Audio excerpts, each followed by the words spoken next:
Salut à tous, chers abonnés humains ou pas. Vous êtes peut-être pas un humain après tout. On se retrouve pour un nouvel épisode de la série Humain demain en collaboration avec l'AFT, l'Association française transhumaniste. Aujourd'hui, on va parler du futur de la procréation, avec en particulier l'utérus artificiel, mais pas que. Pour cela, nous recevons comme invité Israël Nissan, qui est un obstétricien et un gynécologue français. Je vais laisser Marc l'introduire plus en détail. Bonjour Gaëtan. Le professeur Israël Nizam n'est pas seulement qu'un éminent obstétricien. Je pense pouvoir dire qu'il est l'un des penseurs français qui a fortement influencé les choix de bioéthique, ça c'est au moins depuis ces 20 dernières années. Le Forum européen de bioéthique de Strasbourg, qu'il a fondé, et ceci il y a plus de 10 ans, reste un événement incomparable dans l'Hexagone. J'en profite pour signaler que le prochain, intitulé « Enjeux d'enfants », aura lieu du 31 janvier au 5 février prochain et que lui-même et l'équipe qui dirige le forum ont une fois de plus invité l'AFT Technoprog à y intervenir, ce dont évidemment nous les remercions. C'est donc un privilège de pouvoir échanger avec lui sur ces questions particulièrement sensibles que sont celles qui touchent à l'avenir de la procréation. Avant d'entrer dans les questions-réponses, Israël Nissan nous a demandé s'il pouvait lire un texte qu'il a écrit sur le futur de la procréation humaine, ce qui nous permet d'avoir un aperçu de l'historique, des technologies qui permettent d'offrir plus d'options au niveau de la procréation, mais également où on se dirige, le futur, et peut-être les avantages et les risques. Et ensuite, on entre dans un format plus traditionnel, questions-réponses. Alors, comme d'habitude, vous pouvez regarder ce podcast sur YouTube ou alors le télécharger en audio directement sur votre téléphone en cherchant The Flares sur votre application de podcast favori. La meilleure chose que vous pouvez faire pour nous aider, c'est nous donner une petite review, un like ou ce genre de choses. Ça permet de faire monter l'épisode et le podcast en général dans les moteurs de recommandation. C'est comme ça que ça marche. Voilà, faut jouer le jeu, comme on dit. Ensuite, je ne sais pas quoi dire d'autre. Donc, je vais tout de suite lancer le podcast. C'est parti.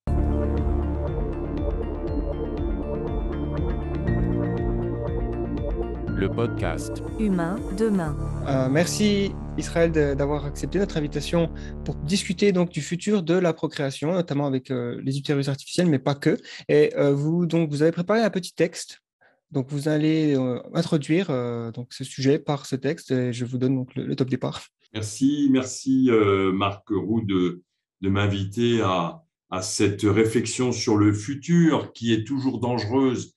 Et j'espère qu'on peut se tromper, mais je ne suis pas sûr de me tromper, parce que les humains pourraient bien vivre leur dernier siècle d'une reproduction que l'on pourrait appeler à la mode sauvage.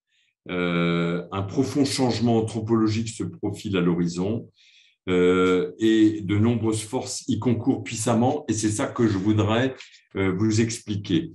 Les premières étapes de cette révolution de la reproduction ont déjà eu lieu. Et certains des outils qui vous intéressent d'ailleurs, nécessaires à ces modifications de la reproduction, sont déjà disponibles et d'autres sont encore dans les cartons de l'industrie biotechnologique. Mais quoi qu'il en soit, je pense que nos petits-enfants ne se reproduiront pas comme nous et c'est ça que je veux essayer de faire avancer. D'ailleurs, le terme « se reproduire » est un terme bizarre. Est-ce qu'on se reproduit jamais ? Pour moi, on définit la reproduction comme le fait que deux personnes puissent constituer ensemble une famille. Certaines valeurs fondamentales sont plébiscitées par tous. Avoir des enfants, oui, mais en bonne santé et qu'ils resteront. À la suite d'une naissance de préférence sans complications et des enfants issus de ses propres gènes en filiation biologique avec les parents. Les progrès scientifiques et techniques déjà réalisés dans ce domaine sont entrés très vite sans discussion préalable dans la pratique. Et on va essayer de voir ensemble comment on peut prolonger les courbes de ce qui s'est déjà produit sur le siècle à venir. Et je voudrais vous proposer comme des déterminants du recours de nos sociétés à ces révolutions subintrantes en matière de reproduction. Petit 1, la volonté de souffrir le moins possible qui est commune à toute l'humanité. Petit 2, la rentabilité du système de santé. Petit 3, la sacro-sainte prévention devant qui nous cédons tout par souci de santé publique, par souci pour nos enfants, dont c'est, et c'est normal, Nous ne supportons pas la souffrance, encore moins que la nôtre. Regardons ensemble ce qui s'est déjà passé dans les 50 dernières années. Avant les années 70, personne ne savait détecter une malformation in utero. Et personne d'ailleurs n'imaginait détecter une éventuelle souffrance du fœtus par manque d'oxygène pendant l'accouchement. On se contentait de faire des constats cliniques après la naissance et on ne savait pas éviter les dégâts, hélas abondamment prodigués par Dame Nature. Les conséquences sur la santé des enfants, désormais le plus souvent évitables, étaient acceptées comme faisant partie du destin d'une famille. Le fatalisme régnait en maître, ici un enfant avec un retard mental définitif, là un autre avec une boiterie sévère due à une hémiplégie constituée pendant l'accouchement. Toutes les familles ou presque étaient touchées par des affections congénitales plus ou moins graves et les assumaient plus ou moins bien. Puis insensiblement, mais sûrement, le fœtus humain est devenu un véritable patient. On s'est mis à l'examiner, à le soigner dans le ventre de sa mère et parfois même à l'éliminer. Cela s'appelle une interruption médicale de la grossesse ou IMG. Elle est faite à la demande des parents quand le fœtus est atteint d'une maladie grave ou incurable. En France, actuellement, 10 000 IMG par an, dont 2 000 trisomie 21. Le reste sont des affections soit malformatives, soit génétiques. Pour une grande partie de l'humanité, celle qui en a les moyens, la maîtrise de la qualité des enfants à naître est devenue une nouvelle forme. J'utilise à dessein cette manière un peu choquante de parler, par lutte contre le destin, par refus de la souffrance des enfants et de leurs parents, par souci de maîtrise aussi. La chrétienté avait mis, voilà presque 2000 ans, fin à l'exposition des enfants malformés qu'on abandonnait à leur naissance dans la Rome antique, dans la nature. Une pratique commune à tout l'Empire romain, et le christianisme a dit que tout être humain né, donné par Dieu, devenait précieux et devenait donc de ce fait devait bénéficier de l'aide de la société pour vivre le moins mal possible. Le christianisme a mis fin à l'exposition des enfants, qui était une pratique habituelle dans l'Empire romain, et c'est une bonne chose. Donc, l'exposition des enfants anormaux a cessé. Il y a encore des endroits sur notre planète où la naissance d'un enfant handicapé donne lieu à un néonaticide, quand ce n'est pas la mère qui est tuée avec lui, par pensée magique. La mise à mort des enfants malformés à la naissance a donc cessé, en gros. Elle a cédé la place, sécularisation de nos sociétés oblige, au diagnostic prénatal, qui donc fait partie désormais de l'humanité et dont l'extension recouvre sous une forme ou sous une autre toute la planète. L'exposition a donc changé de moment. Elle ne se fait plus à la naissance, mais dans la période prénatale. Le fœtus est scruté, analysé, dans certains endroits qui en ont les moyens, soigné in utero quand il est malade. Une véritable médecine est née avec ses diagnostics, ses traitements, la médecine fœtale, qui a en plus des autres médecines le droit non discuté à l'euthanasie active. On a vraiment lutté contre l'euthanasie active, mais là, pour les fœtus, c'est passé sans discussion, sans concertation, comme une lettre à la poste. Quand le fœtus est trop atteint et qu'on le savait à l'avance ne pas pouvoir le guérir, on est en droit de mettre fin à ses jours. Et partout où c'est possible, pour de mauvaises ou de bonnes raisons, on examine les fœtus in utero. Mauvaise raison, connaître son sexe et ne pas laisser venir au monde un enfant qui n'a pas le sexe souhaité par ses parents. C'est sûrement moins cruel d'ailleurs que de faire ainsi que de laisser mourir par défaut de soins les petites filles dans leurs premières années de vie. Le sexe féminin est considéré parfois dans certaines cultures comme une véritable malformation. Il manque d'ailleurs plus de 100 millions de femmes sur la planète et dans certaines régions du monde, il y a des villages entiers où il n'y a plus que des hommes, plus une seule femme.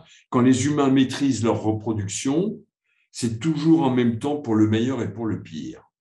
Le monde occidental ne peut guère donner de leçons. Prenons l'exemple de la trisomie 21 pour entrevoir les évolutions rendues possibles par la technique. Cette maladie est jusqu'ici incurable. Elle a une fréquence naturelle qui augmente avec l'âge des mères. À 20 ans, sa fréquence est de 1 pour 2000 naissances. À 46 ans, elle est de 1 pour 12 naissances. Dans les années 70, il naissait en France chaque année 300 enfants trisomiques 21 il y a actuellement un peu plus de 50 000 personnes touchées par cette affection dans notre pays. Bien mieux soignées que par le passé, l'espérance de vie de ces personnes est de l'ordre de 70 ans, là où au début du XXe siècle, elle n'était que de 29 ans. 70 ans dans une certaine dépendance, variable d'un enfant à l'autre, souvent à la charge des familles, dans une société toujours regardante à l'égard de ces handicapés. Si on perd un peu de notre sacro-saint pouvoir d'achat quand on a un enfant sain, on en perd beaucoup quand on a un enfant handicapé. Et, chacun le sait, l'aide de l'État, hautement insuffisante. Les demandes de l'État et de la société à l'égard des médecins sont donc claires, mettre les familles à l'abri de la naissance d'un enfant handicapé. Et comme la moyenne d'âge des femmes à la première grossesse n'a cessé d'augmenter depuis plus de 50 ans, le nombre de grossesses avec enfant trisomique 21 a augmenté dans des proportions considérables. Il y a aujourd'hui en France 2000 interruptions médicales de grossesse par an pour un diagnostic de trisomie 21 et plus que 96% des femmes qui se savent porter un enfant trisomique le demandent. Les premiers diagnostics prénatals ont eu lieu dans les années 70, peu après la découverte de la cause de cette maladie par Marthe Gauthier, immense chercheuse française. Il fallait alors faire une amniosynthèse pour prélever à l'aiguille du liquide amniotique dans l'œuf et analyser les chromosomes de l'enfant sur les cellules en suspension dans ce liquide.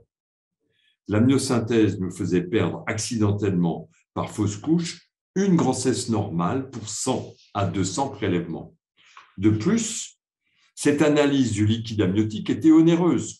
On a donc limité l'examen pour ces deux raisons aux femmes de plus de 38 ans. Mais le plus grand nombre de grossesses ayant lieu avant 38 ans, cette méthode laissait naître beaucoup d'enfants trisomiques 21 et la pression s'est accentuée pour que les femmes dès 35 ans puissent également bénéficier de ce dépistage pris en charge par la société. Outre que cet élargissement des indications ne fut pas très efficace pour détecter plus de trisomie 21, il augmenta le nombre des pertes fœtales d'enfants non malades liés à ce dépistage. Il y a eu un moment où on perdait 3 enfants sains pour détecter un enfant trisomique 21 à cause des pertes de l'amniosynthèse. L'interruption médicale de grossesse après un diagnostic prénatal est une épreuve d'une exceptionnelle difficulté pour les femmes et leurs conjoints. Non seulement on se sent responsable d'avoir conçu un enfant porteur d'un handicap, mais en plus on doit décider soi-même de mettre fin à ces jours. Ce deuil-là est parfois si difficile que femmes et couples ont besoin, parfois pendant des années, de l'aide de groupes de parole pour arriver à s'en sortir. Et certaines n'arrivent jamais à se pardonner cette décision. Cher payé donc ce dépistage des premiers temps qui ajoutait à la lourdeur blessante des IMG les pertes fœtales simplement parce qu'on n'avait pas consenti à ce dépistage pour être rassuré. Parce qu'on avait consenti à ce dépistage. Et comment ne pas consentir alors que tout dans notre société pastorienne de la prévention pousse les parents à s'y soumettre?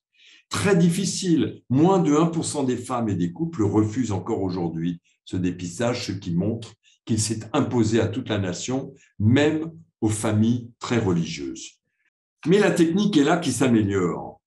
On a découvert que certains marqueurs étaient modifiés dans le sang des mères qui portent un enfant trisomique. Les premiers marqueurs utilisés dans les années 90 n'étaient pas bons, car ils étaient positifs trop souvent. On faisait donc beaucoup d'amniosynthèse pour rien, simplement pour rassurer des couples injustement. Et malgré ça, on l'a fait, ce qui montre bien qu'on savait qu'on allait perdre beaucoup d'enfants sains, mais l'important, c'était d'éviter la naissance des enfants trisomiques. La fausse couche d'une femme après une amniosynthèse, c'était shame, et puis dommage, et puis tout le monde pleure. La naissance d'un enfant trisomique 21, tout le monde est obligé de mettre la main au portefeuille. On a donc fait en sorte de faire évoluer la technique, et elle a bien évolué.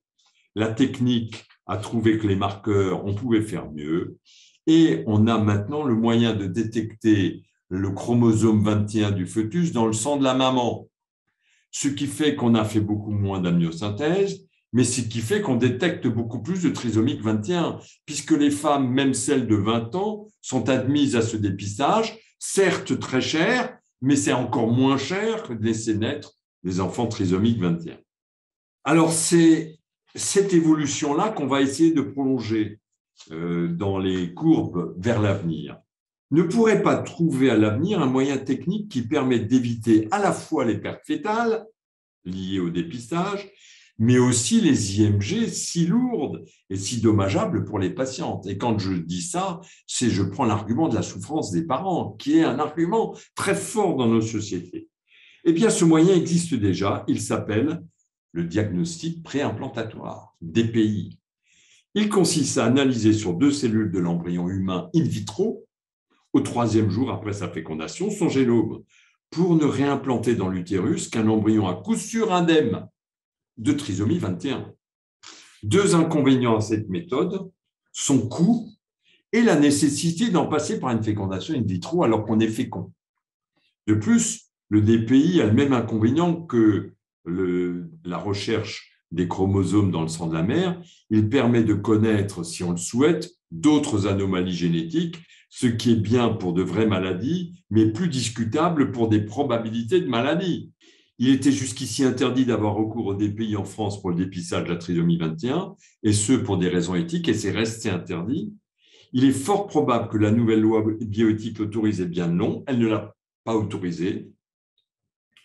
Et il y a des pays où le DPI est institutionnalisé, par exemple pour toutes les femmes âgées, ce qui permet de détecter tellement de pathologies différentes sur l'embryon avant qu'il soit réimplanté. Près de 300 maladies sont détectables sur l'embryon avant qu'il ne soit réimplanté, que ceci risque de se développer. Mais il y a mieux. Les travaux sur les cellules souches devraient nous permettre, dans un avenir proche, de disposer d'une kyrielle d'ovules et de spermatozoïdes pour avoir, pour un même couple, plusieurs centaines d'embryons et en analyser tranquillement in vitro les qualités et les défauts. On ne replacerait alors dans l'utérus qu'un seul embryon dont on serait quasiment sûr qu'il n'a pas d'anomalie génétique et parmi toutes celles que l'on connaît déjà, éliminer beaucoup d'anomalies qui sont inopportunes, qui font souffrir tout le monde, les enfants, les parents. La même technique vient pallier une des grandes souffrances des couples en désir d'enfant qui est constituée par l'impossibilité de transmettre ses propres gènes à l'enfant par absence de spermatozoïdes, par absence d'ovules. Le remplacement des spermatozoïdes ou des ovules manquants par don de gamètes ou d'embryons ne se fait pas sans être accompagné d'une forme de deuil plus ou moins douloureux, encore de la souffrance, celui de ne pas pouvoir transmettre son propre capital génétique à son enfant. Mais fabriquer des gamètes artificielles à partir d'une cellule souche et récupérée ailleurs dans l'organisme pourrait mettre fin aux dons de sperme et d'ovocytes. Terminer l'exode dans les pays limitrophes pour trouver des ovules, là où on n'a pas exigé des donneuses qu'elles fussent 100% altruistes et où on les paye. Parce qu'en France, on ne paye pas les donneuses, donc il n'y a pas de donneuses. Et puis, ce sera bientôt possible de conserver ses propres ovules quand l'horloge tourne et s'affole. Conserver ses propres ovules et ainsi éviter la difficile quête d'une grossesse, ça va se produire. C'est déjà possible.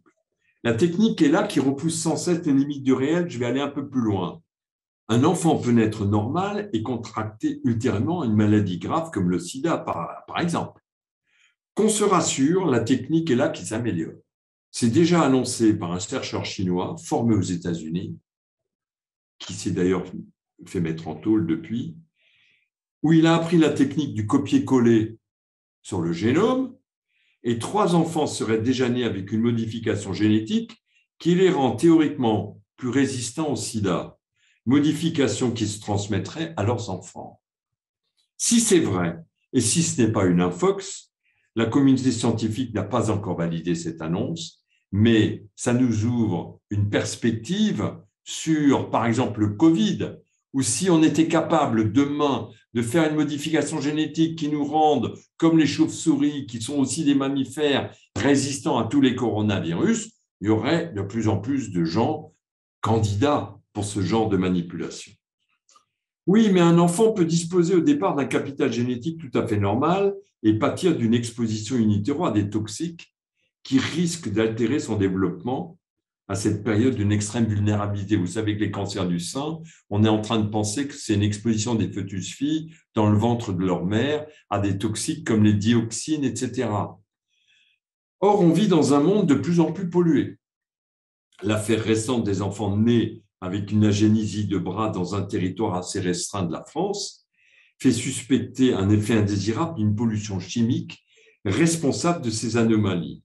On sait même, si l'affaire des bébés sans bras est poussée par la volonté de certains d'exploiter à leur profil sensationnel, que des produits chimiques, et en particulier des perturbateurs endocriniens, ne sont pas sans effet sur les fœtus dans le ventre de leur mère. Et comme les industriels continuent de déverser dans la nature des nouveaux produits chimiques dont ils n'ont pas testé la dangerosité, ce serait trop cher, on va finir par empoisonner ici ou là notre environnement de manière si sévère qu'il semblera plus raisonnable de placer nos embryons à l'abri d'une atmosphère aussi dangereuse, pourquoi pas dans un utérus artificiel. Ce qui toujours serait refusé tout net par les femmes, ne plus vivre leur grossesse, serait alors accepté sans réticence, tant les scandales de contamination par les successeurs de la dioxine auront fait le lit de ce renoncement. D'autant que la grossesse est un moment où des complications médicales peuvent se produire pour la mère, pour l'enfant, et d'autant que l'accouchement est toujours un moment à risque dans la vie d'une femme. Supprimer à la fois la grossesse et l'accouchement, quelle belle affaire, parce qu'il y a quand même 80 femmes qui meurent en France chaque année lors de leur accouchement. Et donc, les arguments seront forts pour s'en servir et désormais n'avoir plus besoin ni de GPA, ni de greffe d'utérus si périlleuse pour la donneuse et si compliquée pour la receveuse. Donc, la greffe d'utérus et la GPA sont d'ores et déjà condamnées par l'utérus artificiel, où les femmes seront contraintes d'amener leur progéniture pour les mettre à l'abri d'une pollution de plus en plus mystérieuse et de plus en plus importante. Oui, mais l'État-providence ne pourra pas prendre en charge toutes les pathologies héréditaires. Il se pourrait bien qu'un jour, les soins de l'enfant ne soient pris en charge par la collectivité que pour ceux qui se seront soumis au programme de prévention et de santé de l'enfant à naître. Les enfants qui auront été faits sous la couette à la sauvage et qui auront une anomalie héréditaire, voire qui auront été touchés par la pollution dans le ventre de leur mère, pourraient ne plus être aidés par une solidarité nationale exsangue après avoir payé tous les programmes de prévention exigés par le peuple. Aujourd'hui, dans notre société handiphobe, un couple qui essaye de mettre son enfant trisomique dans une classe comme les autres se le voit souvent rejeté par les parents des autres chères têtes blondes de peur qu'il n'abaisse le niveau. C'est le contraire, bien sûr, mais qui le sait et qui l'accepte? La trisomie 21 serait d'ores et déjà une bavure médicale, ou à tout le moins la conséquence de ne pas avoir fait suivre sa grossesse correctement dans notre société addictive à la sacro-sainte prévention.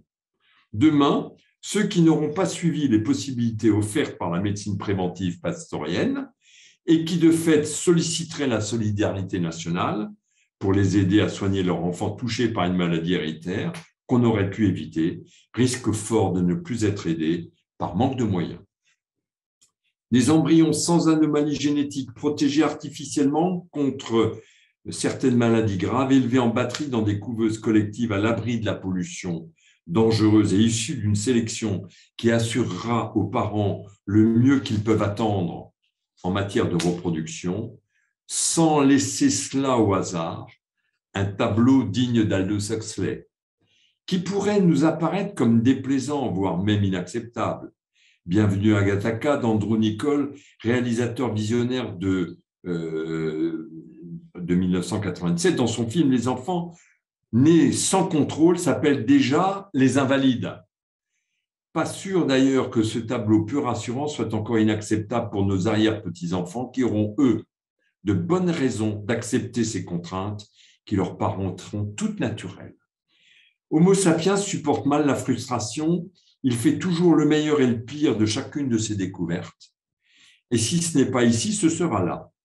Marqué depuis toujours par une nature déficiente qui lui fait tordre la nature au-delà du raisonnable, il est sans cesse animé d'une incorrigible avidité de maîtrise de ce corps jugé si incomplet. son autoproclamation d'aboutissement d'évolution, après s'être installé tout seul sur le trône de la création sans y être invité par qui que ce soit, cache mal sa nudité, son manque de vélocité, son absence de défense naturelle qui en font un véritable invalide dans ce monde de la prédation généralisée.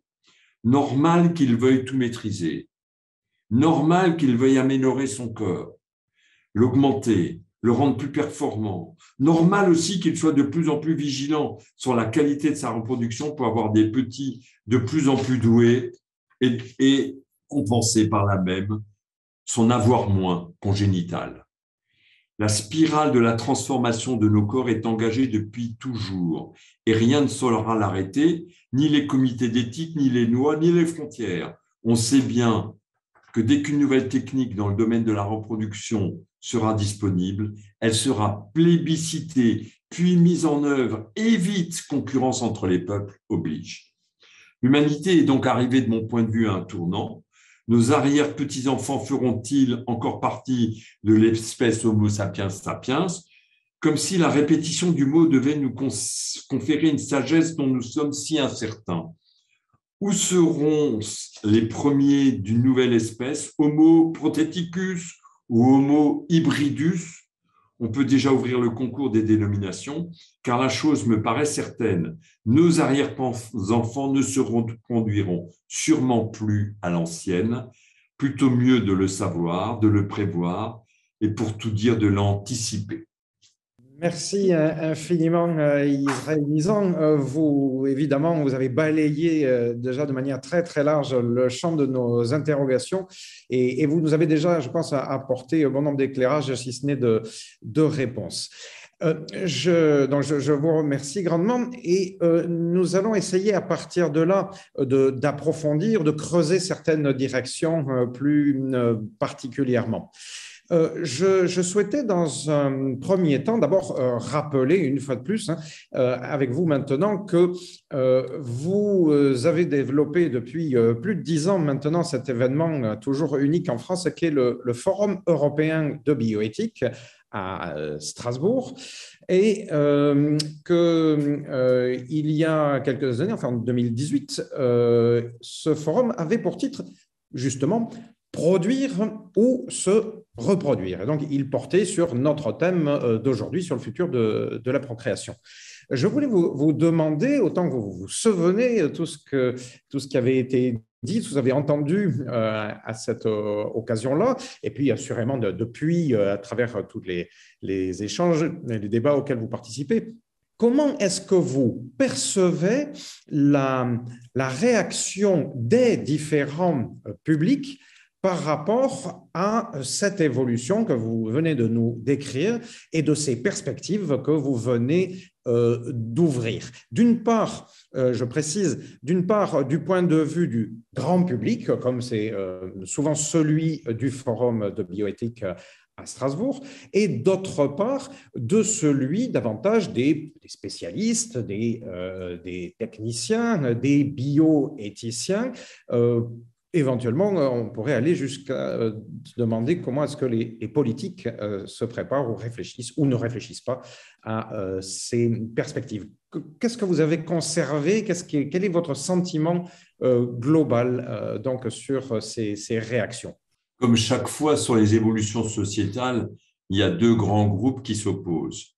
L'un qui est, j'allais dire, technophile, et qui dit pourquoi se priver des progrès de la science, de la technique, et pourquoi accumuler de la souffrance quand on peut l'éviter. Et l'autre qui est favorable, et c'est de plus en plus prégnant et affirmé, d'un retour à la nature. Laissons faire la physiologie, on n'intervient pas et on n'y touche pas. Je pense que ces deux grands groupes sont assez équivalents actuellement, mais ce qui me tracasse, c'est que le deuxième groupe risque de perdre, faute de combattants, devant, par exemple, l'augmentation de la pollution atmosphérique. Quand même, les industriels déversent dans la nature des produits sans les contrôler parce que c'est trop cher de les contrôler. Et il y a 10 000 nouveaux produits chimiques qui sont déversés dans la nature. Ça va avoir sa fin. La concurrence au profit se fait au détriment de notre environnement. Et si on s'aperçoit, je vais vous donner un exemple, Marc. Si par exemple l'exposition à des particules de diesel ou à de la pollution atmosphérique montre que ça augmente le taux d'autisme des enfants à naître, je vous le dis tout net, les partisans de la nature, ils vont se réfugier sur une île au centre du Pacifique, mais ils n'auront pas beaucoup de choix. Et quand ils insisteront, ils seront montrés du doigt par les autres qui les traiteront de maltraitants à l'égard de leurs enfants. Donc, véritablement, il y a quelque chose qui est de l'ordre de l'évolution inéluctable de la lutte contre la souffrance que j'ai mis en exergue.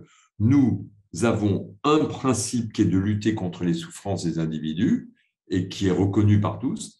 Il y en a un deuxième qui n'est pas reconnu par tous, c'est d'avoir des systèmes de santé qui tiennent la route sur le plan économique.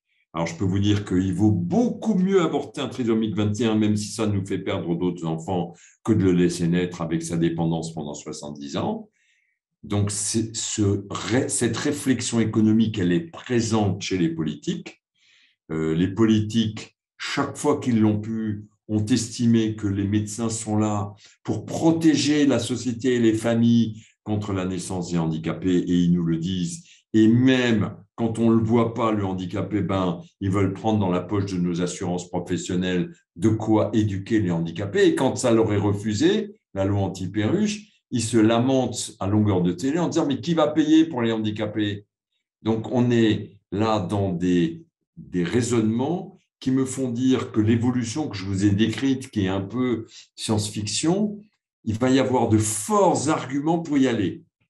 Il y a un nombre d'équipes incroyables qui travaillent sur l'utérus artificiel, pas sur la greffe d'utérus parce que ça ne marchera pas. La GPA, c'est compliqué. Donc, l'utérus artificiel, quand il marchera, on accumulera des embryons qu'on testera massivement pour savoir quel est le meilleur. Et il n'y aura plus les problèmes de toxémie gravidique, de diabète gestationnel et d'accouchement houleux. Voilà. Et les parents qui ne s'y soumettront pas seront l'objet de la vindicte populaire. Enfin, comment vous entraîner des frais pour l'assurance maladie qui est déjà exsangue.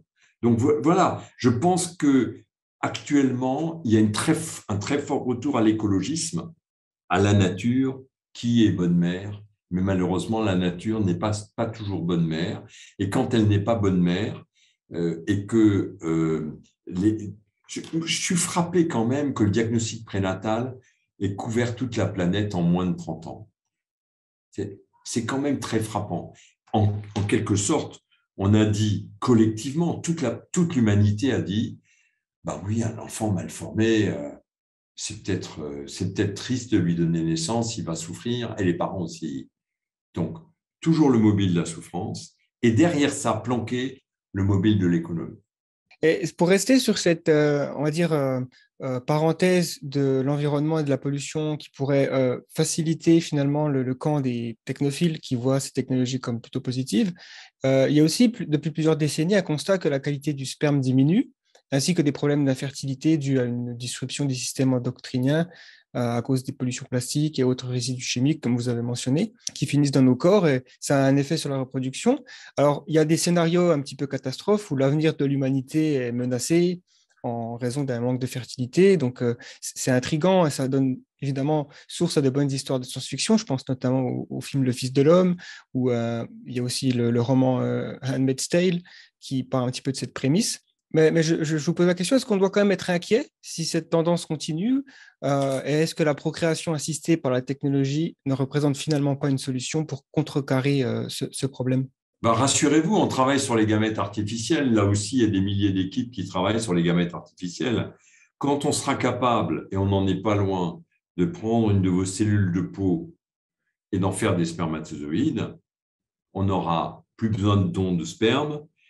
Et ce sera la même chose pour les ovules. La petite difficulté éthique, ça va peut-être faire sourire Marc, c'est qu'on pourra faire des ovules avec des cellules de peau d'un homme et des spermatozoïdes avec des cellules de peau d'une femme. Donc, ce sera encore un floutage supplémentaire des frontières. Mais j'allais dire, ça c'est peu important. L'homme a la capacité technique de pallier à la baisse de la fécondité. Sachez que en fécondation in vitro, il nous suffit d'un seul spermatozoïde normal pour obtenir une grossesse.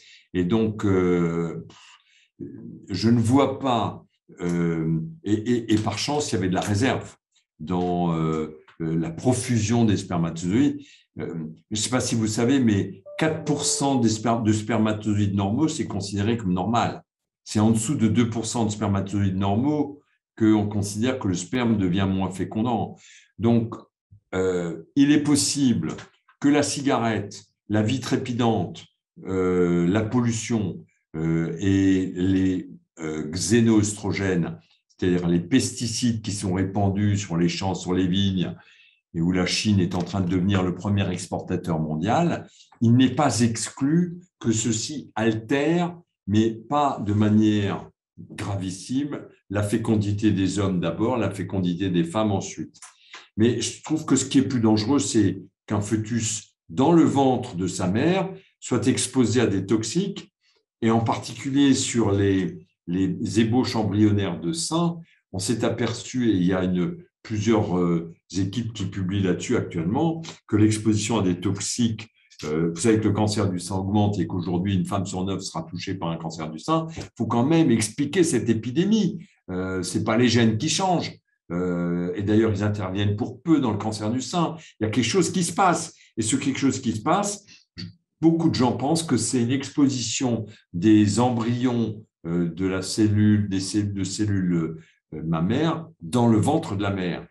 Quand ce genre de choses seront établies et certaines, je peux vous dire que l'opinion publique va réagir de manière extrêmement intense. Savoir qu'on peut empoisonner son enfant in utero, ça ne va pas le faire. Israël, je propose de pousser donc un petit peu le bouchon, comme je dis parfois, en allant vraiment dans la direction de ce qui vient d'être dit, mais en revenant sur un exemple bien particulier. Il me semble que tu en as parlé comme justement une des techniques les plus disruptives, on dirait, bouleversantes, à savoir l'utérus artificiel. Est-ce qu'on peut faire donc un petit coup de projecteur pour dire un peu plus précisément à nos auditeurs quelle est son origine, c'est-à-dire sa fonction première, pourquoi est-ce qu'il a été développé, pourquoi est-ce que le concept est apparu, quels sont les intérêts thérapeutiques d'abord, et puis, peut-être dans un deuxième temps, eh bien, où est-ce qu'on en est dans l'avancée des travaux de mise au point des premiers utérus artificiels avant ensuite de réfléchir à toutes les conséquences que ça pourrait avoir? Est-ce qu'on peut balayer rapidement Alors, sur le plan technique, je ne suis pas la bonne personne, mais ce que je sais, c'est que chez d'autres mammifères, on est déjà parvenu à mettre un agneau depuis sa fécondation dans une poche et à l'amener pratiquement jusqu'à terme. Donc, on est en train de raccourcir la période où on a absolument besoin d'un utérus. Entre les 4-5 semaines qu'on peut faire après une fécondation in vitro et la 22e semaine où on sait gérer un enfant ex utero, il reste 18 semaines. Je fais un très gros pari qu'on trouvera, on ne les a pas encore, les solutions pour qu'un embryon ait une colonne vertébrale, un nord, un sud. Il faut qu'il y ait un endomètre pour l'instant, mais je pense qu'on saura fabriquer des endomètres artificiels où l'interaction avec le milieu qui est indispensable pour qu'un embryon puisse se développer aura lieu d'abord dans de mauvaises conditions, puis dans de conditions de meilleur en meilleur. Moi, je n'aurais jamais pensé, quand la fécondation in vitro a commencé, qu'on aurait 5% des naissances en France un jour grâce à la fécondation in vitro. Donc, les techniques progressent parce qu'il y a des intérêts majeurs. Et donc, l'utérus artificiel, son intérêt, d'abord, il est médical. C'est qu'il y a un certain nombre de femmes qui ne peuvent pas porter un enfant parce qu'elles sont cardiaques, parce qu'elles sont gravement diabétiques, parce qu'elles ont un utérus qui est défaillant, déficient. On appelle ça des mauvaises implanteuses, c'est un très mauvais terme, mais tu réimplantes des embryons à répétition, jamais ça prend. Donc, toutes ces femmes qui sont des milliers, plutôt que de trouver une femme qui accepte de porter pour elle. Si la technique était secure de l'utérus artificiel, elles y auraient recours. Mais je pense que quand on regarde la morbidité, mortalité de la grossesse, il y a quand même 500 000 femmes qui meurent dans le monde chaque année de leur grossesse, de leur accouchement. L'utérus artificiel, il met fin à ça. Toujours la souffrance, toujours la rentabilité. Ce sera beaucoup moins cher de faire marcher des utérus artificiels que de surveiller des grossesses et que de faire des accouchements périlleux. Alors, il y aura toujours des femmes qui diront « moi, je veux vivre ça », et heureusement, mais quand elles vivront ça au détriment possible de leur fœtus, la société les montrera du doigt et elles seront de plus en plus contraintes. On a vu ça pour la trisomie 21. Ce qu'il faut savoir, c'est qu'il y a des couples qui adoptent des enfants trisomie 21. Donc, c'est tout à fait marginal, mais jamais je n'aurais pensé, quand on a découvert la trisomie 21, qu'un jour, 99% des femmes se soumettraient au dépistage. C'est le cas actuellement en France. Et donc, ce dépistage est gratuit, c'est un programme national, et gare au médecin qui ne l'a pas proposé à une patiente, parce que là, elle peut se retourner contre lui, etc. Donc, il y a même la justice qui donne des coups de pagaie pour que ça avance plus vite, tout ça. Donc, pour moi, tous ces mécanismes-là, ajoutés les uns aux autres, plaident pour l'utérus artificiel. Les chercheurs, parce qu'ils veulent être en haut de l'affiche et avoir leur nom sur le machin. Les économistes, parce qu'ils ont bien compris que ça pouvait le faire. Et puis les médecins, les autres médecins, si demain j'avais une technique d'utérus artificiel qui marche bien, j'y enverrais des patientes. Mais l'utérus artificiel permet en plus de mettre une centaine d'embryons du couple en batterie et de regarder lequel est le meilleur, avec une pertinence qui va en s'accroissant. Effectivement, ça semble être en tout cas un chemin vers lequel nous nous dirigeons. Mais j'ai une question vis-à-vis de cette technologie, c'est que lors de la grossesse, il existe de nombreux échanges entre la mère et l'enfant, bien sûr, mais également entre le père, les grands-parents, l'environnement et la musique joue un rôle, on ne sait pas, mais en tout cas, il y a des gens qui pensent que ça peut influencer la grossesse. Et donc, mais il est difficile finalement d'estimer à quel point ces interactions sont importantes, mais bon, je suppose qu'elles jouent un rôle non négligeable. Et on pourrait donc se demander si, du point de vue de l'enfant qui est en gestation, est-ce qu'un utérus artificiel ne va pas conduire à un manque de stimuli ou quelque chose qui pourrait avoir des répercussions, ou est-ce que ça, c'est des questions qui vous paraissent être facilement solvables d'une certaine façon? Tout est solvable par la technique en termes de stimuli, mais je voudrais vous dire que j'ai le même credo que vous. Il se passe des choses entre une mère et son enfant pendant la grossesse. Mais qui le prouve? À quelle hauteur? Quelle publication nous montre ça? Quel est le degré d'interaction entre une femme qui est plongée dans un coma total parce qu'elle a eu un accident de voiture et qui est décérébrée et qui poursuit la grossesse parce qu'on la réanime et la grossesse se poursuit? Je n'achète pas très facilement les liens. Ce sont des liens affectifs qui se créent entre une mère et son fœtus. Et la femme vous en parle comme si elle l'avait déjà adopté. Ah, il va être nerveux comme grand-mère. Tu as vu comment il me donne des coups de pied? Et puis, il n'aime pas la nuit. La nuit, il bouge beaucoup. Et d'ailleurs, quand je me mets dans cette position, tout ça, c'est de l'anthropomorphisme. Et puis, c'est la création du lien entre le fœtus et sa mère. Là, oui, il y a un lien affectif. Mais de là à dire, si vous voulez, j'ai l'impression qu'il y a plus de lien entre une nounou à qui on confie l'enfant pour le garder qu'avec la mère pendant la grossesse. Les échanges entre la mère et l'enfant sont des échanges d'oxygène, de toxines, d'acides aminés, machin truc, les échanges normaux. Ça, on l'a prouvé. Puis, du côté de la mère, on a prouvé que la mère s'y attache et qu'elle fait une grossesse psychique qui dure 9 mois. Et quand cette grossesse psychique n'existe pas, c'est une tumeur qui pousse à l'intérieur d'elle, mais pas un bébé, comme faire le déni de grossesse. Donc la mère a besoin d'une grossesse psychique de 9 mois parce qu'on est des êtres parlants. Mais bon, c'est du côté de la mère, ça. Est-ce que du côté du fœtus, il y a la même importance d'avoir une mère qui échange, qui parle avec son enfant. Dans le déni de grossesse, on a des femmes qui arrivent et qui tout d'un coup se mettent à accoucher, elles ne savaient pas qu'elles étaient enceintes, elles ne lui ont pas parlé à l'enfant. Si on fait bien les choses dans le postpartum, l'enfant il va être normal.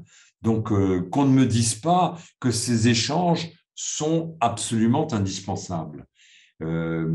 Maintenant, s'il y en a qui sont démontrés comme tels, je suis très sûr que dans les utérus artificiels, on saura les faire artificiellement. Je précise une chose pour information qui me semble important de rappeler à ce moment-là. Il y a déjà 2 ans, une équipe de recherche aux Pays-Bas, à l'université de Eindhoven, a indiqué qu'elle avait reçu un financement de près de 3 millions d'euros pour réaliser un prototype d'utérus artificiel, cette fois à destination des humains. Comme vous le disiez, donc ils ont travaillé, et d'autres équipes ont travaillé sur d'autres mammifères, notamment des brebis. Mais là, on parle bien de l'humain. Et les premiers résultats de l'étude sont attendus autour de 2025. Ça me paraît très, très, très proche. Et donc, on pourra vérifier peut-être assez rapidement ce qui est concrètement faisable à ce sujet-là. Mais il n'y a pas que les Pays-Bas, il y a plein d'études aux États-Unis, un peu partout, où on a le droit de travailler sur l'embryon. Nous, on s'est interdit de travailler sur l'embryon.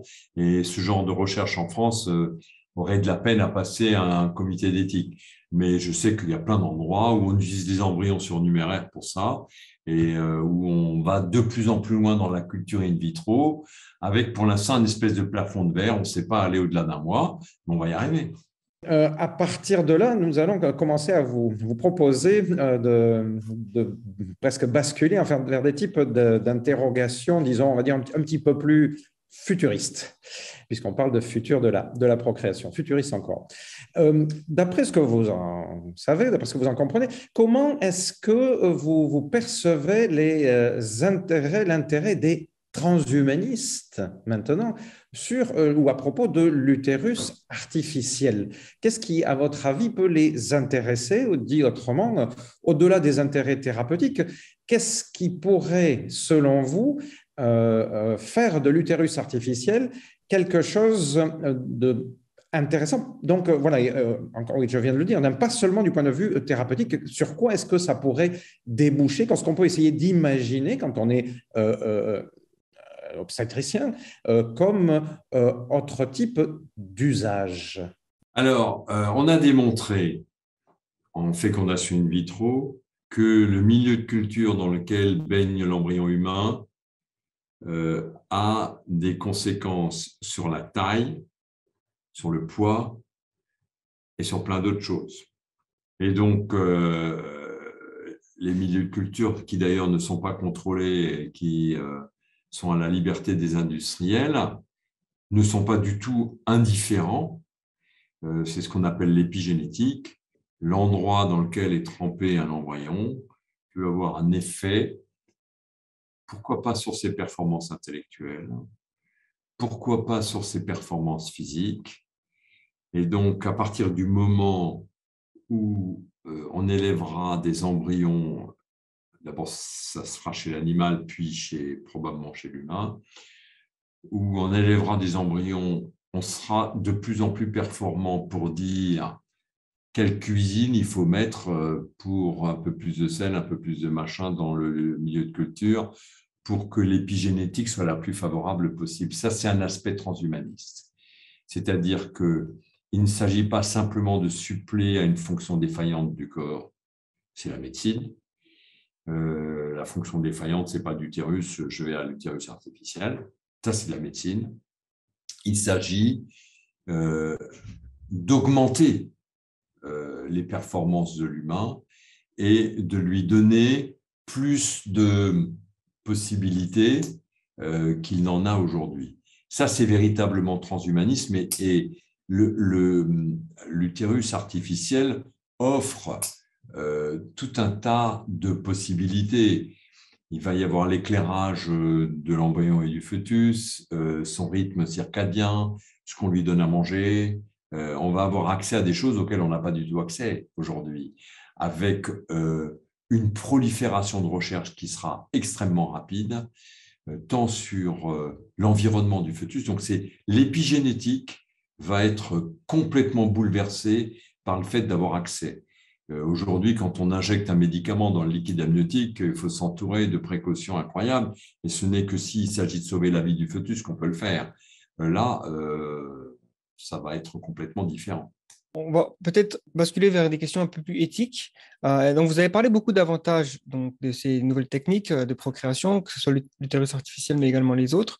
Et alors, les avantages que je retiens, c'est surtout donc, une minimisation de la souffrance, que ce soit pour l'individu et la société, et aussi des intérêts économiques, évidemment. Mais au final, est-ce que vous voyez des risques qui sont finalement très, très visibles à l'échelle sur un futur à court terme, moyen terme, pour la société et aussi les individus qui vont utiliser ces pratiques? Moi qui vous parle, je suis né avant le diagnostic prénatal et je ne suis pas si mécontent. Ma mère s'est sûrement posé des questions sur moi. Mais à ma naissance, elle m'a retourné dans tous les sens, elle a regardé si j'avais tous les trous et puis elle était contente. Personne ne lui a demandé, au 3e mois de grossesse, ce qu'elle eût fait de moi si j'avais été un peu bancal. Aujourd'hui, il n'y a pas une femme de notre pays qui ne se retrouve pas, au moment de la déclaration de grossesse, confrontée à cette question. Dépistage ou pas dépistage? Il y a quelques années, il y avait un petit 5% de femmes qui refusaient le dépistage pour raisons religieuses, en disant « mais à quoi sert le dépistage puisque de toute façon, je n'attendrai pas au jour de cet enfant ». Aujourd'hui, il n'y a plus que 1% de femmes qui refusent le dépistage. Ça, c'est de l'eugénisme. C'est-à-dire qu'on a un programme national qui ne s'est pas imposé par la force, par la contrainte d'État, mais qui s'est imposé par la raisonnabilité et par le proche en proche. C'est-à-dire, promener un enfant trisomique 21 dans le supermarché, vous verrez le regard des femmes que vous croisez qui vous feront sentir que vous n'avez pas été vigilante, vous n'avez pas bien fait suivre votre grossesse. Et ça aboutit à ce que j'appelle, moi, une réification de la chair humaine. Il y aurait de la bonne chair et de la mauvaise chair.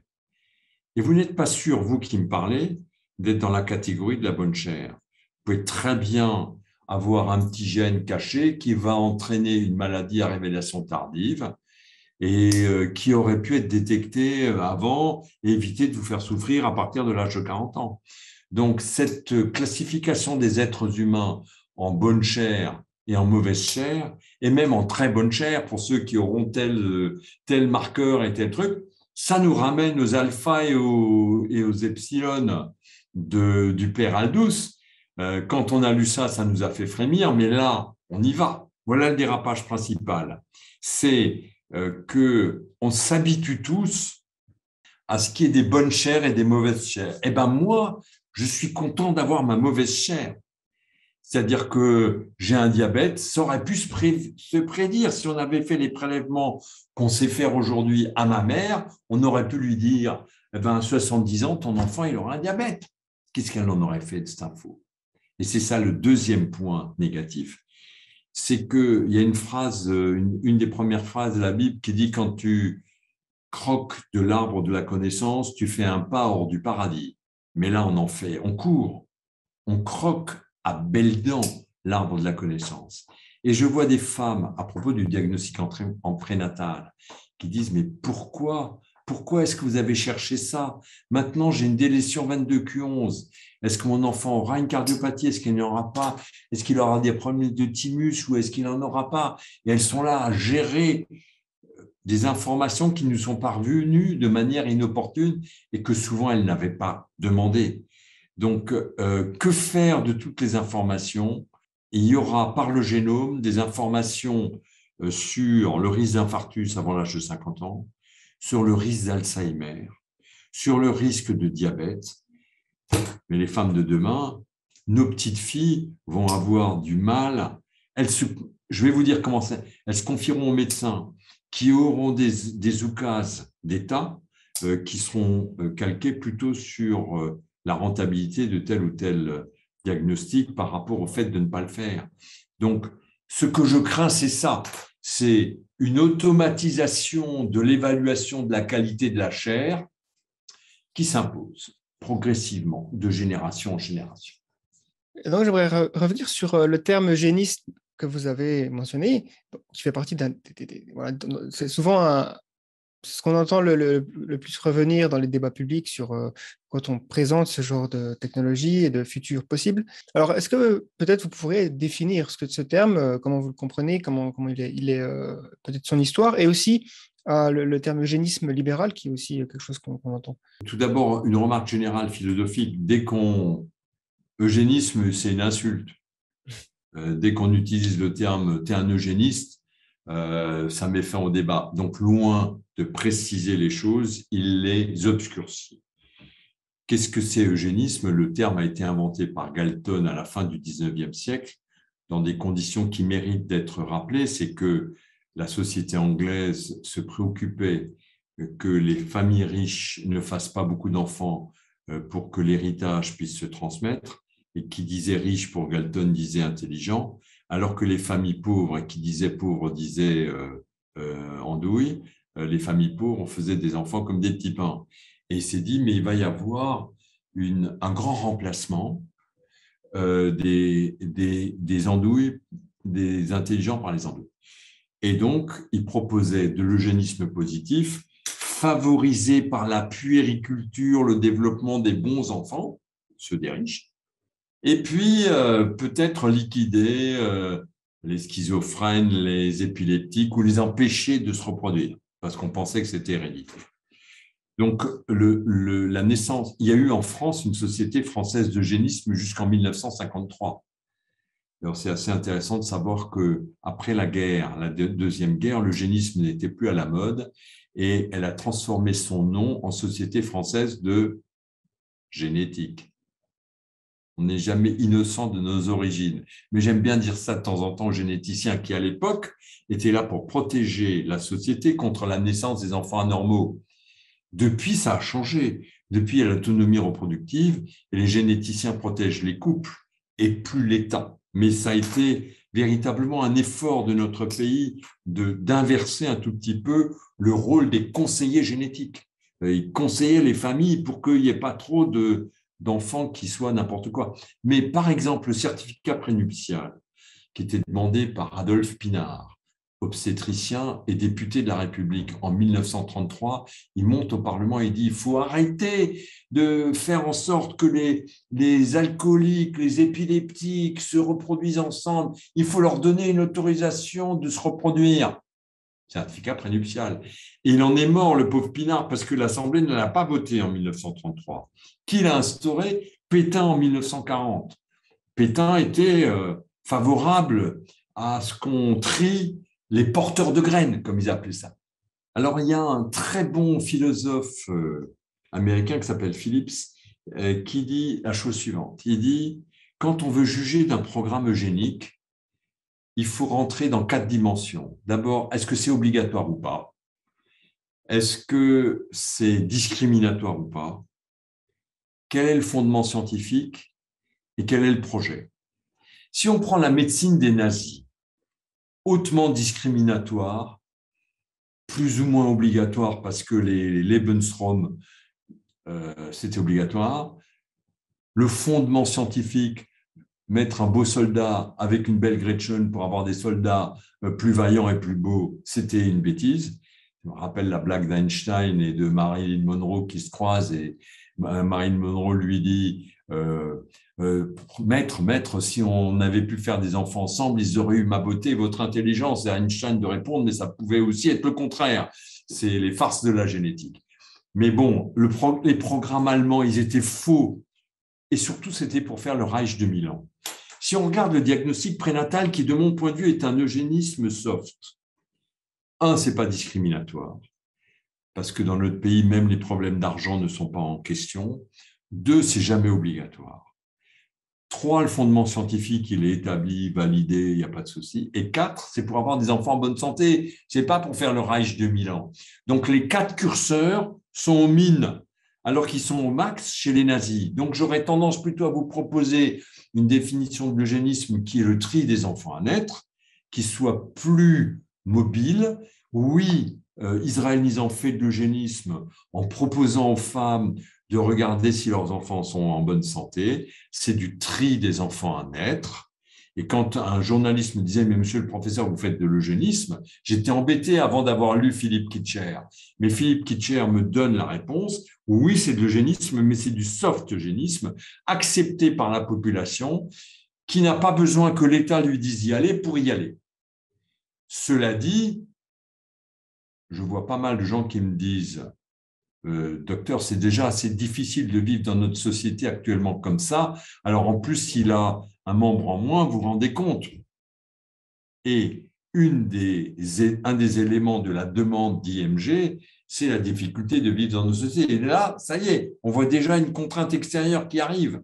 Donc, les contraintes extérieures font d'un eugénisme soft un eugénisme invivable, imposé par les nations. On a vu en Chine à propos des garçons et des filles, c'est des choses que nous ne tolérons pas, mais notre tolérance peut s'accroître en fonction des contraintes liées à la vie dans nos sociétés. Je ne sais pas si ça... Pour moi, l'eugénisme, c'est la sélection des enfants à naître. Ça veut dire bon gène, mais on ne sait pas ce qu'est un bon gène. Donc, aucun généticien, il y a des gènes qui te provoquent telle maladie, mais qui te protègent contre d'autres maladies. C'est quoi le bon gène? Le paludisme, la susceptibilité au paludisme, on s'étonne qu'il y ait autant de gens qui survivent avec le paludisme, mais parce que les gènes, les mauvais gènes protègent d'autres maladies. C'est pour ça que toucher au génome, il faudra faire attention à l'effet de domino qu'il y a derrière, parce qu'on ne sait pas tout des gènes, ni de leur effet. Oui, j'enchaîne peut-être pour encore approfondir cette interrogation qui, je pense, est un élément tout à fait clé dans notre réflexion. Comme vous le savez bien, dans ce débat, une expression particulière a été évoquée, Gaëtan l'a cité tout à l'heure. Ce type d'évolution a été nommé eugénisme libéral, autant que je sache, d'abord par le philosophe allemand Jünger Habermas, et ça peut avoir son importance dans le cadre d'une polémique au départ tout à fait allemande dans son échange avec l'autre philosophe Peter Sloterdijk à la fin du XXe siècle, au début des années 2000. Et le contexte historique a son importance, je pense qu'on va y venir. De notre point de vue, cette expression eugénisme libéral, elle est problématique sous plusieurs aspects. Et pour commencer, il faut évidemment revenir un tout petit peu sur eugénisme. Comme vous l'avez bien rappelé, dans eugénisme, donc il y a gène et il y a œuf, donc bon, mais il y a aussi le isme. Et il me semble que beaucoup de choses dépendent, pour comprendre tout ça, de qu'est-ce qu'on retient de ces différents éléments. Pour certains, il n'y aurait eugénisme que, comme dans les propositions de Galton que vous avez rappelé, que comme dans les pratiques nazies ou celles des démocraties occidentales, pays scandinaves, États-Unis, qui les ont prolongées pas seulement jusque dans les années 50, mais jusque dans les années 70. Donc, il n'y aurait eugénisme que quand il y aurait politique systématique et le isme portant cette valeur-là. Alors que chez Jünger Habermas, donc je comprenne, donc il nous dit qu'on en arrive à un eugénisme un petit peu comme vous l'avez expliqué par des exemples vous-même, à partir du moment où il y aurait simplement une accumulation de décisions individuelles, par exemple celle des femmes et des couples qui choisissent d'avorter un embryon à partir du moment où on a repéré qu'il était porteur, par exemple, de la trisomie 21. De mon point de vue, je reçois cette expression-là comme un véritable oxymore, une contradiction entre un isme qui, quand même, si on regarde les définitions du dictionnaire, par exemple, est très majoritairement conçu comme une systématisation délibérée, et puis un libéralisme, donc une volonté de liberté, qui passe par la liberté des personnes, de manière, comment dire, enfin en tout cas sans avoir de vision globale sur les effets à long terme donc de leurs décisions individuelles. Donc, ça, c'est une première manière de vous interroger sur comment est-ce que vous comprenez, comment vous trouvez recevable cette expression. Mais je me permets de mettre une deuxième question qui va dans la même direction. Alors, on va un petit peu plus avancer. Chez Jünger-Habermas, là aussi, autant que je le comprenne, l'élément qui fait qu'au final, il condamne pas seulement l'eugénisme, mais même donc, ce qu'il appelle l'eugénisme libéral, c'est qu'il considère qu'à partir du moment où il y a une forme de choix quelconque, que ce soit celle du corps médical, de technicien, ou que ce soit celle des parents, eh bien, il commence à y avoir un certain degré de détermination des enfants à naître. Et il considère, il n'est pas le seul, mais il est sans doute la voix la plus forte dans ce débat, il considère qu'à partir du moment où il y a ne serait-ce qu'un petit degré de détermination, eh bien, on touche à la dignité humaine, on touche à la possibilité d'autonomie complète de l'enfant à naître, et que, évidemment, donc, ceci est inacceptable au regard des valeurs de l'humanisme. Comment est-ce que vous comprenez tout cela? Comment est-ce que vous positionnez, si vous voulez nous dire, par rapport à cette réflexion sur l'eugénisme libéral? La question, c'est est-ce que le mot libéral autorise à faire tout? Et je rajouterai n'importe quoi.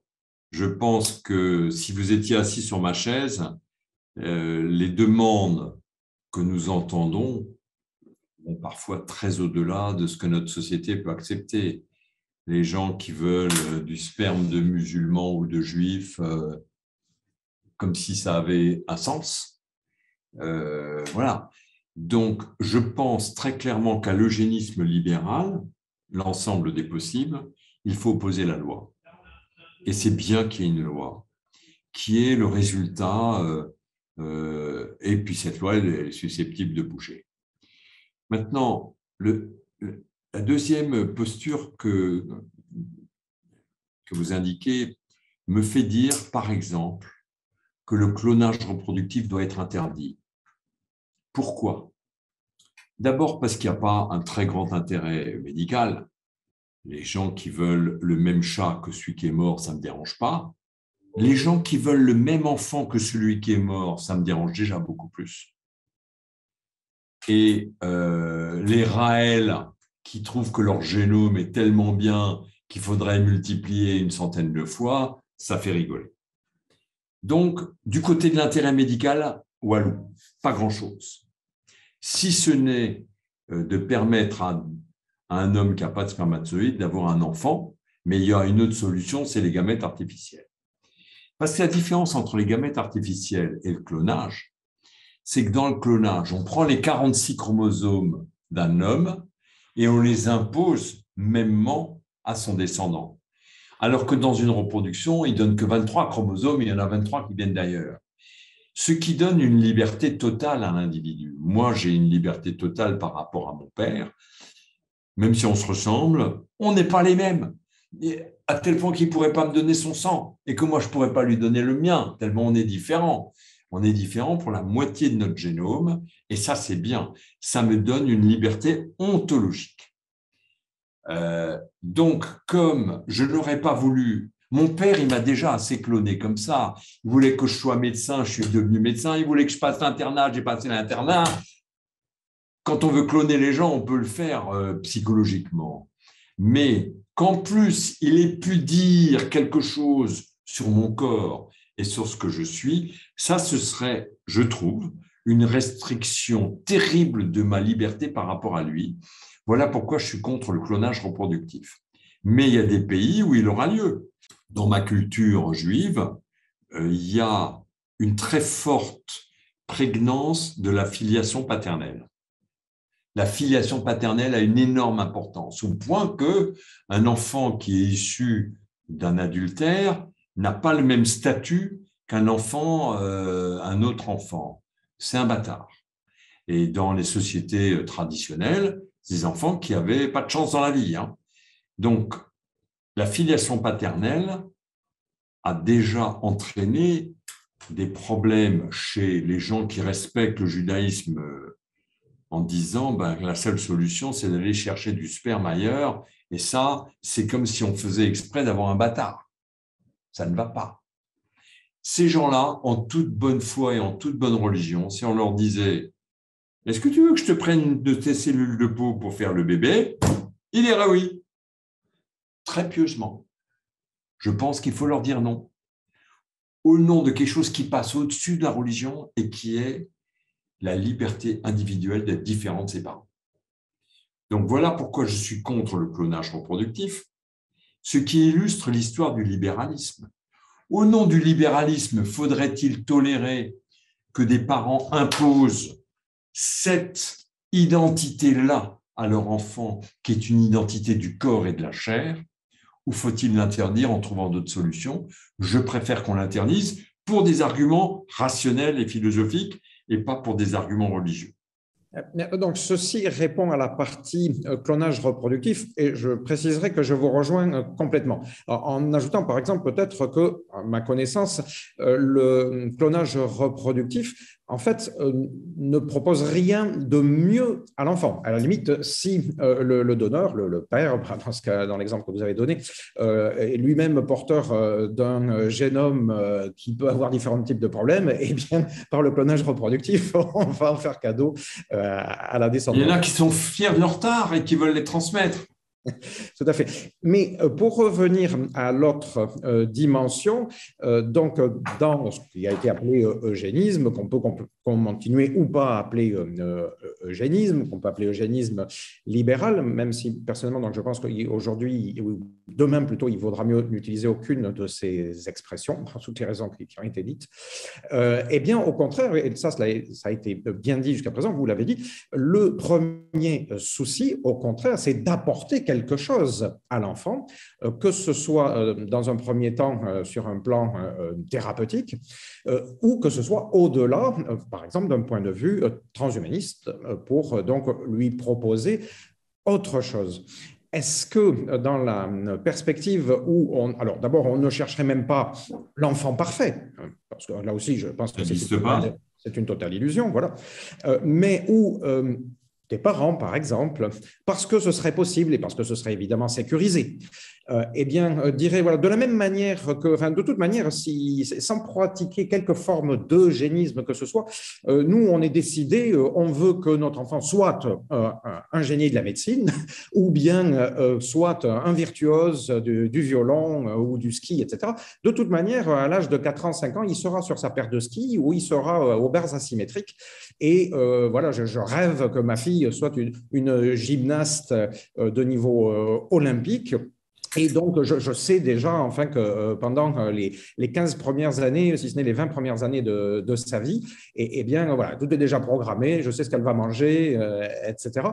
Est-ce que c'est fondamentalement différent ou est-ce que c'est si différent que ça de permettre quelques choix qui pourraient favoriser, faciliter, que sais-je, donc une évolution ensuite d'un enfant qui continuerait à connaître une éducation sans doute qui irait dans le même sens. Je veux dire, quand cela se fait dans les cadres actuels, c'est-à-dire où c'est strictement éducatif et que ça passe par des biais psychologiques, non société, tant que je sache, dans le monde entier, n'y trouvent rien à redire et même mieux que cela, alors en général applaudissent bruyamment dans des stades par exemple ou dans des salles de concert donc devant ces personnes qui donc ont développé comme ça un talent très spécifique. Pourquoi est-ce que si donc on se permettait de commencer en quelque sorte cette orientation ou cette préorientation à un stade anténatal, cela devrait nécessairement devenir insupportable? Comment est-ce que vous répondez à ça? Pour deux raisons. D'abord parce que c'est faux, et ensuite parce que présupposer un enfant, présupposer des qualités à un enfant, c'est une manière de le réifier. Pourquoi c'est faux? On va prendre l'exemple de l'oreille absolue. L'oreille absolue, parce que faire un gymnaste, faire quelqu'un de plus intelligent, c'est tellement de gènes qui interviennent que ce n'est pas possible de réfléchir dessus. Et on ne sait pas les gènes. Mais sur l'oreille absolue, on a repéré que dans la famille Bach, ils avaient tous l'oreille absolue. Et cette oreille absolue se révélait parce que tout le monde faisait de la musique. Moi, j'ai peut-être l'oreille absolue, mais je n'en sais rien. Parce que dans ma famille, on ne faisait pas de musique. Et si on ne fait pas de musique, l'oreille absolue, c'est comme s'il n'y avait rien. Et il en va de même ainsi pour tous les gènes. C'est-à-dire que le phénotype, notre visage, nos caractéristiques du corps, c'est la somme d'interactions très compliquées entre des capacités physiques, génétiques, et la manière dont elles auront été révélées, éduquées, entretenues. La parole malheureuse qui aurait été dite à un enfant qui n'arrive pas à monter au bar et qui lui donne le dégoût de ça, tout ça, ça joue dans les capacités finales d'un enfant. Donc, c'est faux de dire qu'en donnant les gènes à un enfant, on va lui donner des capacités. Ça peut être le contraire, parce qu'il peut réagir très violemment contre cette manière de préempter ses talents. Et surtout, le libéralisme amènerait à demander des choses que vous ne pourriez pas entendre. Donc, vous seriez immédiatement là en train de dire « Ah non, non, ce n'est pas possible ». Ne serait-ce que sur garçon-fille. J'ai évolué, j'ai viré ma coquille. Je ne suis pas opposé au tri des gamètes pour avoir un garçon ou une fille. Parce que des gamètes, c'est des gamètes. Puis il suffit de les centrifuger, les spermatozoïdes XX sont plus lourds, ils vont au fond du tube, les spermatozoïdes XY sont moins lourds, ils restent en surface. Je préfère qu'on fasse ça plutôt que de tuer les filles in utero, ce qui se fait en Inde, ou de les laisser mourir de faim, ce qui n'est pas mieux. Donc, je suis favorable au tri des gamètes pour que les familles puissent faire ce qu'elles veulent, mais je sais que ça va dans le mur. Il n'y a qu'à regarder la Chine, ça va dans le mur. Quand on laisse le choix de ces grands déterminismes à l'humain, il ne prend pas les bonnes décisions. Donc, pour moi, dire c'est du libéralisme, on va permettre aux parents de décider des choses pour leurs enfants, c'est empiéter la liberté de l'enfant, qui est une liberté que nous tous nous considérons comme fondamentale. Il faut que l'enfant puisse devenir et advenir ce qu'il a envie, quel que soit le projet de ses parents, et même parfois contre le projet de ses parents. Et donc, si vous me demandez de valider qu'est-ce qui est le plus important, l'autonomie de l'enfant ou la possibilité de choix des parents, je choisis l'autonomie de l'enfant. Alors, je pense que nous sommes au fond encore assez bien d'accord dans le sens où, par exemple, je pense que des enfants qui se retrouvent dans des familles qui essaient d'orienter de manière très forte donc par l'éducation aujourd'hui, mais pas que ça peut être de la pratique médicale, la pratique sportive, le suivi médical, la pratique alimentaire, etc.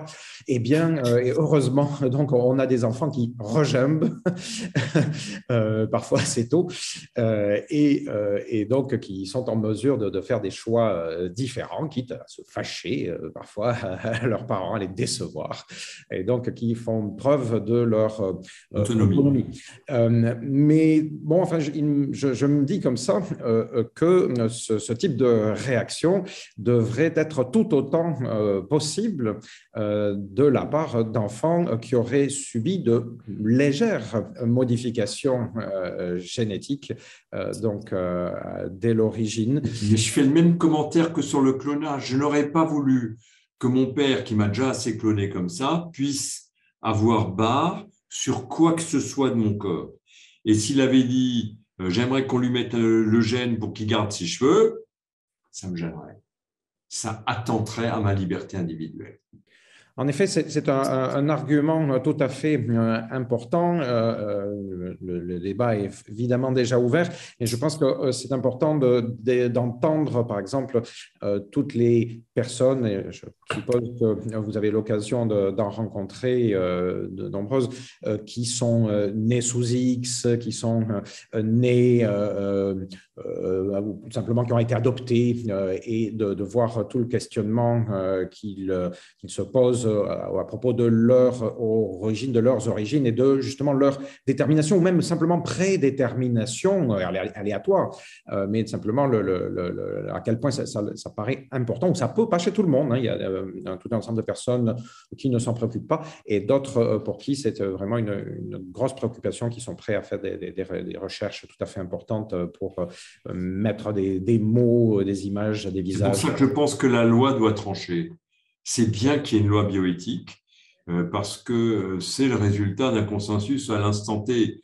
Ce qui est très bien, c'est de la revoir. Il y a eu beaucoup de conservateurs qui ont dit qu'il faut arrêter de revoir la loi. Et d'ailleurs, elle était tous les 5 ans, maintenant c'est tous les 7 ans. Et d'ailleurs, on la révise que tous les 10 ans, mais on la révise. On la révise en fonction des données actuelles de la société, et des choses qui étaient interdites peuvent devenir autorisées par le consensus social. Ce n'est pas l'autoproclamation de la toute-puissance des individus qui peut régner. Alors là aussi, je pense que nous sommes d'accord sur le fond, mais je vais quand même pointer un cas particulier que vous avez abordé sans dire de manière directe son nom. En fait, on vient de parler du fond. Je vais mettre le doigt précisément sur la loi.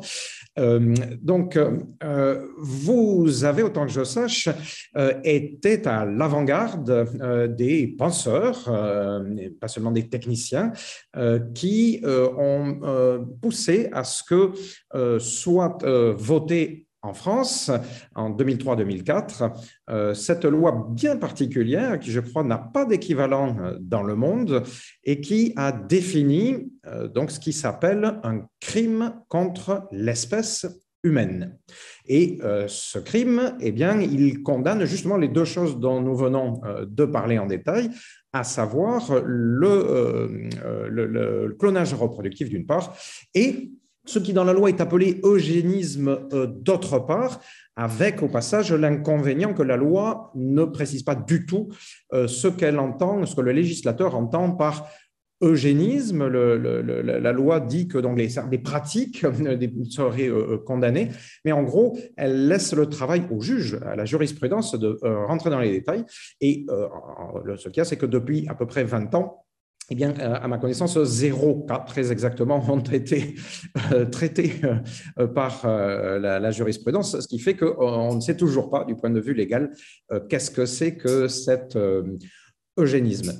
Or, en discutant avec vous, en lisant certains de vos textes, eh bien, on peut apprendre que, c'est ce que j'ai trouvé, hein, que vous avez considérablement évolué sur cette loi particulière. C'est-à-dire que nous sommes d'accord pour dire que la loi est nécessaire, mais cette loi particulière qui a défini ce crime particulier, encore une fois unique au monde, eh bien, vous en seriez arrivé à considérer qu'en quelque sorte, elle est caduque. Est-ce que vous pouvez d'abord confirmer ou infirmer ce que je dis là, et d'autre part, nous expliquer, si c'est bien le cas, qu'est-ce qui aurait motivé l'évolution de votre position sur le cas de cette loi particulière? Je regrette d'avoir proposé ce terme qui a été repris par Jean-François Mattei, alors ministre de la Santé, et poussé par lui dans la loi. En fait, qu'est-ce qui s'est passé à Noël 2000, Raël annonce Urbi et Orbi que ça y est, il a réussi le premier clonage de son propre génome. Et le journal Le Monde me téléphone en me demandant de faire un article pour critiquer cette démarche dont personne ne savait si elle était vraie ou fausse. Et vous savez que dans les articles, c'est les journaux qui choisissent le titre. Et le titre qu'a choisi Le Monde, ça a été clonage, crime contre l'espèce humaine. Ce terme a été repris tel que par Jean-François Mattei, et à l'époque, j'en étais plutôt content. Je ne suis plus content aujourd'hui de ça, parce que il y a des crimes contre l'espèce humaine, mais qui sont déjà condamnés. Les génocides sont des crimes contre l'espèce humaine. Ils sont déjà condamnés. Mais en quoi commettons un crime contre... Alors, il y avait à l'époque un type qui s'appelait Antinori, qui était en Italie, et qui disait « Je vais m'installer sur un bateau dans les eaux internationales et faire du clonage reproductif. Le but, c'était de ne pas pouvoir être arrêté par les États et de pouvoir gagner beaucoup d'argent. Et ce bonhomme, avec cette proposition, bloquait aussi l'évolution du clonage thérapeutique, auquel je suis très favorable.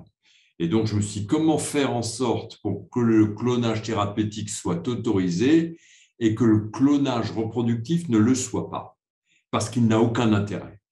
Et j'avais proposé de faire un tribunal pénal international et que celui qui se met dans les eaux internationales ne pourra jamais descendre de son bateau pour profiter de l'argent qu'il y a gagné.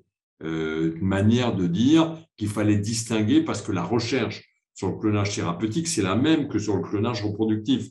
Et donc, je voulais que le clonage thérapeutique fût possible et pas le clonage reproductif. C'est pour ça que j'ai utilisé les notions de tribunal pénal international et le titre a donné, le Monde a choisi ce titre-là. C'est sûrement quelque chose que personnellement je regrette. Je ne regrette pas de m'être battu contre le clonage reproductif, je suis toujours contre. Je suis toujours favorable au clonage thérapeutique et je pense qu'on n'est pas loin d'avoir les premières solutions thérapeutiques dans ce domaine-là. Mais l'utilisation dans la loi de la France est le fruit de quelqu'un qui était assez lié avec moi, Jean-François Maty, on discutait beaucoup, et qui était plutôt conservateur. C'est une éthique de conviction, il est très pratiquant et il a voulu bloquer le plus efficacement possible les choses. Moi, je n'ai pas agi sur la loi, j'ai agi dans le débat d'opinion en disant qu'il fallait qu'on puisse prendre des cellules cardiaques ou des cellules embryonnaires et en fabriquer des cellules cardiaques pour réparer un infarctus, et on n'est pas loin de pouvoir le faire. Ça me paraît de la médecine. Même si c'est les mêmes techniques qui sont mises en œuvre que dans le clonage reproductif. J'avais très peur que toutes les universités qui travaillent sur le clonage thérapeutique ouvrent la voie à des faiseurs de fric qui iraient gagner de l'argent sur le clonage reproductif dans les eaux internationales. Merci infiniment pour cette clarification. Et donc, eh bien, nous verrons de quelle manière maintenant peut évoluer la loi. Évidemment, c'est une loi que personne ne connaît. J'ai eu l'occasion d'en discuter avec des juristes qui tombaient des nues quand je leur signalais. Et donc, je ne sais pas si elle fera comme les feuilles caduques, c'est-à-dire qu'elle finira par tomber toute seule de l'arbre. Mais je me demande quand même, de manière pratique, comment est-ce que ça peut se passer et comment est-ce que, parce que si on enlève cette loi-là, on l'a dit, ça ne veut pas dire qu'aucune loi n'est utile de ce point de vue. Il faudra probablement la remplacer par quelque chose d'autre. Et donc, simplement, je me demande, je ne suis pas juriste moi-même, mais je me demande comment est-ce que les choses pourront se faire pour aller vers… Par exemple, le chinois qui a transmis des gènes de résistance au sida sans expérimentation préalable en prenant ses petites filles comme des cobayes, et ce sont des gènes qui sont transmissibles à la génération suivante, et lui, il fait de l'expérimentation. Il tombe sous ce coup-là, de mon point de vue. Oui, et c'était un peu, je pense, l'interprétation de Hervé Schneivas qui disait que rien qu'avec la législation actuelle en France, une personne qui se serait permis cette expérimentation-là se serait retrouvée rapidement en prison. Oui. Cela dit, la manière dont est exprimée cette loi me paraît quand même très, très, très vague et il me semble qu'il ne serait pas mauvais que les choses soient précisées. Il y a tellement de choses superflues dans la loi. Il y a par exemple le terme « tout eugénisme est interdit ». Et puis ensuite, on développe la loi sur l'IVG et l'IMG. C'est des contradictions qui font partie. Cette ligne, elle est pour faire plaisir à tel sénateur, telle autre, elle est faite pour faire plaisir à tel groupe parlementaire. C'est de la politique. On a vu une panoplie de futurs potentiels possibles, probables avec ces technologies pour la reproduction humaine. Et donc, du coup, on pourrait se demander, est-ce qu'à un certain point dans ce développement des techniques, la sexualité devienne complètement découplée avec la reproduction? Donc, si on se projette assez loin, et voire même peut-être à un certain point, si on est un peu spéculatif, la biologie mâle-femelle ne fasse plus sens finalement pour l'espèce humaine, puisque, comme on vous l'avait dit, on peut prendre une cellule de peau d'un homme pour faire un ovule. Enfin, ça devient vraiment, ça floute complètement la bordure entre les identités. Et donc, on voit aussi en ce moment qu'il y a beaucoup de discussions autour de la transidentité, etc. Donc, quel est votre point de vue sur ce sujet? Gaëtan, vous êtes déjà vieux. Dans les classes de troisième et de seconde, ils sont tous en train de se demander les uns aux autres, et toi, t'es binaire, t'es binaire stable, nos enfants et la génération des 15-16 ans aujourd'hui a découplé totalement la reproduction de la sexualité. Et c'est un avatar de la contraception, un avatar tardif, mais on n'a pas encore tout mesuré des conséquences de la révolution contraceptive. Les jeunes sont complètement étonnés quand on discute avec eux dans les classes de notre aspect rétro. Alors moi, je ne suis pas favorable à accepter les changements de sexe à 15 ans, 16 ans, parce que je trouve que la stabilisation n'est pas faite encore et que c'est trop tôt pour en décider, mais il y a des instituts où on injecte des hormones à 12 ans pour retarder la puberté parce que l'enfant n'est pas sûr du sexe qu'il voudra avoir. Je crois qu'on va être obligé, dans la loi de bioéthique, de préciser les choses et peut-être d'interdire certaines choses, mais la fluidité de genre est à l'ordre du jour dans la nouvelle génération. Il y a déjà plein de pays qui suppriment les mots masculin et féminin sur les documents d'identité et qui acceptent la neutralité. Et je connais des gens qui, une semaine, se comportent de manière masculine et la semaine d'après de manière féminine, et ils sont en couple.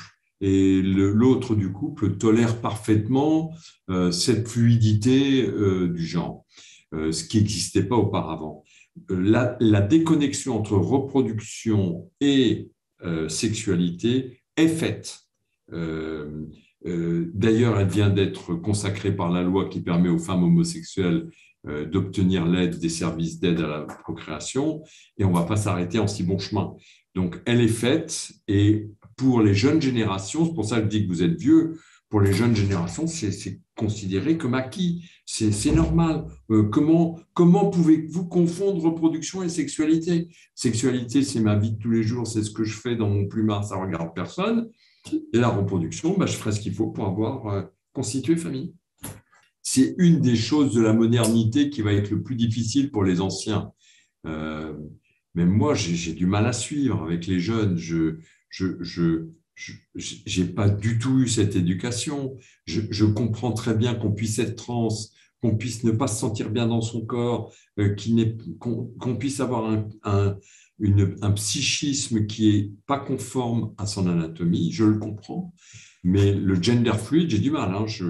Je dois dire que quand une femme m'a raconté que son mari était une semaine son mari et une semaine son amante lesbienne, j'ai du mal à comprendre, y compris comment ça se passe. Écoutez, vraiment, merci infiniment. Encore une fois, je pense qu'on a eu un débat vraiment très riche qui nous a permis d'aborder beaucoup de toutes ces questions. Je rappelle encore une fois également que, évidemment, le Forum européen de bioéthique de Strasbourg se poursuit. Et j'ai indiqué déjà en introduction que donc, il allait avoir lieu la fin janvier, début février, avec comme thématique cette année enjeux d'enfants. Je pense que donc vous allez être dans la continuité complète de ce que nous venons de dire là à l'instant. Et puis, je vous remercie également de permettre aux représentants de l'Association française transhumaniste de participer à ces débats. Et puis, je vous remercie, puis je vous félicite parce que ça paraît tellement difficile et ça paraît tellement extraordinaire d'y réussir, d'arriver à chaque année à rassembler un public aussi large autour de cette manifestation. Pour moi, c'est un motif d'espoir. Les transhumanistes sont les bienvenus et on aime bien qu'ils s'expriment et qu'ils disent leur manière de voir. C'est une partie de la société et à partir du moment où on est dans le débat d'idées, la seule chose que je veille à faire respecter, c'est qu'il n'y ait pas d'invective et que tout le monde écoute le point de vue de l'autre. Et parfois, les gens sortent grandis quand ils ont réussi enfin à écouter le point de vue de l'autre. C'est un endroit préservé que j'essaie de préserver de débats sereins. Merci. Merci beaucoup en tout cas pour cette conversation. Bonne continuation. Merci encore à Israël Nissan et Marc Roux pour ce fascinant podcast sur le futur de la procréation humaine. Si vous avez trouvé ce podcast intéressant, fascinant, plein de questions et de réflexions, il y a des chances que vous aimerez les anciens que nous avons faits, à la fois dans la série Humain demain, mais aussi la série La Prospective. Pendant que vous y êtes, regardez nos vidéos sur YouTube. Les vidéos, c'est des petits documentaires, ou alors ça peut être des petites fictions, des petites analyses de science-fiction, l'univers qui dévoile un petit peu l'univers d'une œuvre de science-fiction. On fait tout ça sur YouTube. Bon, je m'arrête là et je vous dis à la prochaine. Merci, à bientôt.